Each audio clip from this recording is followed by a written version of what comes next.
আগামী কদিন আবহাওয়া গোটা পশ্চিমবঙ্গের প্রতিদিনই বৃষ্টি। এটা হচ্ছে প্রথম ইয়ে। অ্যাকচুয়ালি আগামী 2-3 দিনের মধ্যে সাউথ ওয়েস্ট মনসুন আমাদের উত্তরবঙ্গ এবং দক্ষিণবঙ্গেরও কিছু অংশে এবং সিকিমে ঢুকে যাওয়ার সম্ভাবনা আছে 2-3 দিনের মধ্যে। আর যেটা আমরা এতদিন ধরে বলে আসছিলাম, 2-3 দিন ধরে, যে একটা লো প্রেশার এরিয়া ফর্ম হওয়ার কথা, সেটা আজকে ফর্ম হয়েছে। হ্যাঁ, নর্থ ওয়েস্ট বে অফ বেঙ্গল এবং ওয়েস্ট সেন্ট্রাল বে অফ বেঙ্গলে আজকে একটা লো প্রেশার এরিয়া ফর্ম করেছে, যেটা আপনার উড়িষ্যা কোস্টের একটু ধারে আর কি, অফ ওয়েস্ট উড়িষ্যা কোস্ট। আর এর সাথে যে আপনার সাইক্লোনিক সার্কুলেশনটা, সেটা সমুদ্রপৃষ্ঠ থেকে 7.6 কিলোমিটার পর্যন্ত বিস্তৃত আছে। আর একটা যেটা ব্যাপার, এর যে অ্যাক্সিসটা, এটা আপনার হাইটের সাথে সাথে দক্ষিণ দিকে একটু টিল্ট করছে।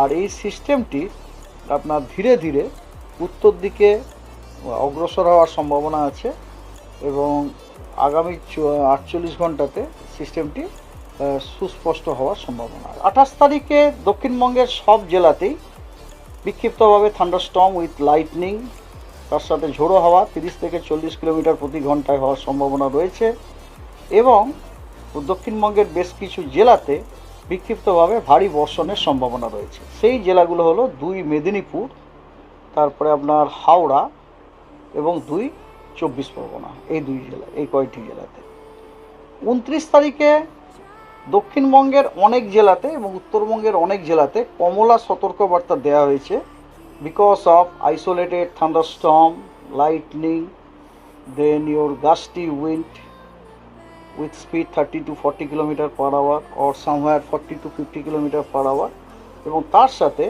ভারী অথবা ভারী থেকে অতি ভারী বর্ষণের জন্য। ডিটেলসটা হচ্ছে এইরকম। বৃহস্পতিবার 29 তারিখ। 29 তারিখ, 29 তারিখ হচ্ছে, আজ হচ্ছে 27 তারিখ। হ্যাঁ, বৃহস্পতিবার, কারেক্ট। জলপাইগুড়ি, আলিপুরদুয়ার, কোচবিহার, এই 3 জায়গাতে আপনার ভারী থেকে অতি ভারী বর্ষণের সম্ভাবনা আছে, সেখানে কমলা সতর্কবার্তা দেওয়া আছে। দার্জিলিং, কালিম্পং, 2 দিনাজপুর এবং মালদা, মানে প্রায় সবকটা জেলাই বলতে পারে, ওই জেলাগুলোতে ভারী বর্ষণের সতর্কবার্তা দেওয়া আছে। আর দক্ষিণবঙ্গের পশ্চিম 2 বর্ধমান, বাঁকুড়া, পশ্চিম মেদিনীপুর, পূর্ব মেদিনীপুর, দক্ষিণ 24 পরগনা এবং আপনার হুগলি, এই জেলাগুলোতে ভারী থেকে অতি ভারী বর্ষণের সম্ভাবনা রয়েছে বিক্ষিপ্তভাবে 2-1 জায়গাতে। আর দক্ষিণবঙ্গের অন্যান্য সমস্ত জেলাগুলোতে বিক্ষিপ্তভাবে 2-1 জায়গায় ভারী বর্ষণের সম্ভাবনা রয়েছে। তার মানে যেটা দাঁড়ালো, 29 তারিখে পশ্চিমবঙ্গের সব জেলাগুলোতেই বিক্ষিপ্তভাবে 2-1 জায়গায় আইদার ভারী বর্ষণ অথবা ভারী থেকে অতি ভারী বর্ষণের একটা সম্ভাবনা রয়েছে। তার সাথে অবশ্যই থান্ডারস্টর্ম উইথ লাইটনিং এবং gusty wind, somewhere 30 to 40 kilometre per hour, somewhere 40 to 50 kilometre per hour. এটা গেল 29 তারিখ।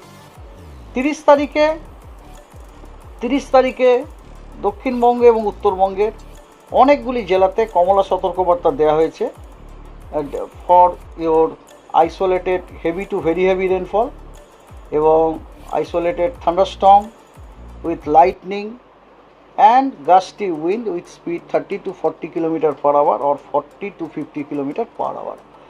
ডিটেলস হচ্ছে এইরকম যে উত্তরবঙ্গের আপনার যে উপরের যে 5টা জেলা আছে, তার মধ্যে দার্জিলিং, জলপাইগুড়ি, আলিপুরদুয়ার, এই 3টি জেলাতে scattered heavy to very heavy rain with isolated extremely heavy rainfall, যেটা কিনা মোর দ্যান 20 সেন্টিমিটার হওয়ার সম্ভাবনা আছে। কোন কোন জেলা? Darjeeling, Jalpaiguri, Alipurduar. Extremely heavy rainfall হওয়ার সম্ভাবনা আছে, এবং কালিম্পং এবং কোচবিহারে আর উত্তর দিনাজপুরে হেভি থেকে ভেরি হেভি রেনফল হওয়ার সম্ভাবনা আছে। এই সমস্ত জেলাগুলোতে কমলা সতর্কবার্তা দেওয়া হয়েছে। এছাড়া উত্তরবঙ্গের বাকি জেলাগুলোতে ভারী বর্ষণের সম্ভাবনা আছে 2-1 জায়গায়। আর দক্ষিণবঙ্গের মুর্শিদাবাদ, বীরভূম, বর্ধমান, বাঁকুড়া, পশ্চিম মেদিনীপুর, ঝাড়গ্রাম, পূর্ব মেদিনীপুর, দক্ষিণ চব্বিশ পরগনা, হুগলি, মুর্শিদাবাদ এই সমস্ত জেলাগুলোতে বিক্ষিপ্তভাবে ভারী থেকে অতি ভারী বর্ষণের সম্ভাবনা রয়েছে। আর ঝাড়গ্রাম, 2 মেদিনীপুর, হুগলি, হাওড়া, তারপর আপনার কলকাতা এবং দক্ষিণ চব্বিশ পরগনা, উত্তর চব্বিশ পরগনা এই জেলাগুলোতে থান্ডারস্টর্ম উইথ লাইটনিং এবং তার সাথে গাস্টি উইন্ড 40 থেকে 50 কিলোমিটার পার আওয়ার অথবা 30 থেকে 40 কিলোমিটার পার আওয়ার হওয়ার সম্ভাবনা রয়েছে। এই জেলাগুলো বাদ দিয়ে বাকি যে জেলাগুলো আছে ওই জেলাগুলোতেও আপনার বিক্ষিপ্তভাবে ভারী বর্ষণের সম্ভাবনা আছে। আর যে সমস্ত জেলাতে আপনার এক্সট্রিমলি হেভি রেনফল বা হেভি টু ভেরি হেভি রেনফলের কথা বলা হয়েছে সেই সব জেলাগুলোতে কমলা সতর্কবার্তা দেওয়া হয়েছে। আর যেখানে শুধু হেভি রেনফল বলা হয়েছে সেগুলোতে সব হলুদ সতর্কবার্তাও দেওয়া হয়েছে। এটা হলো আপনার 30 তারিখ। 31 তারিখে দক্ষিণবঙ্গের কেবলমাত্র বীরভূম এবং মুর্শিদাবাদ এই 2 জেলাতে বিক্ষিপ্তভাবে 2-1 জায়গায় ভারী বর্ষা হওয়ার সম্ভাবনা রয়েছে। উত্তরবঙ্গের দিনাজপুর, 2 দিনাজপুরি এবং মালদাতেও ভারী বর্ষা হওয়ার সম্ভাবনা আছে 2-1 জায়গায়। আর একদম উত্তরের যে 5টা জেলা আছে সেই জেলাগুলোতে কমলা সতর্কবার্তা দেওয়া হয়েছে, ভারী থেকে অতি ভারী বর্ষণ 2-1 জায়গায় বিক্ষিপ্তভাবে হতে পারে। এটা হলো 31 তারিখ। 1 তারিখে বৃষ্টিপাতের তীব্রতা অনেকখানি কমে গেছে, কেবলমাত্র দার্জিলিং, আলিপুরদুয়ার এই 2 জেলাতে কমলা সতর্কবার্তা দেওয়া হয়েছে বিক্ষিপ্তভাবে 2-1 জায়গায় ভারী বর্ষণের জন্য সম্ভাবনার জন্য, এবং আলিপুরদুয়ারে আপনার বিক্ষিপ্তভাবে 2-1 জায়গায় ভারী বর্ষা হতে পারে হলুদ সতর্কবার্তা। এটা হচ্ছে 1 তারিখ। আর 2 তারিখ মানে সপ্তম দিনেতে কোনো ওয়ার্নিং নেই। যে ফিশারম্যানের জন্য ওয়ার্নিং দেওয়া হয়েছে। Squarely weather with wind speed 35 থেকে 45 কিলোমিটার পার আওয়ার খুব সম্ভাব্য। কোথায় না central Bay of Bengal, north Bay of Bengal, তারপরে along and off Orissa coast and off West Bengal coast from 28 থেকে 31।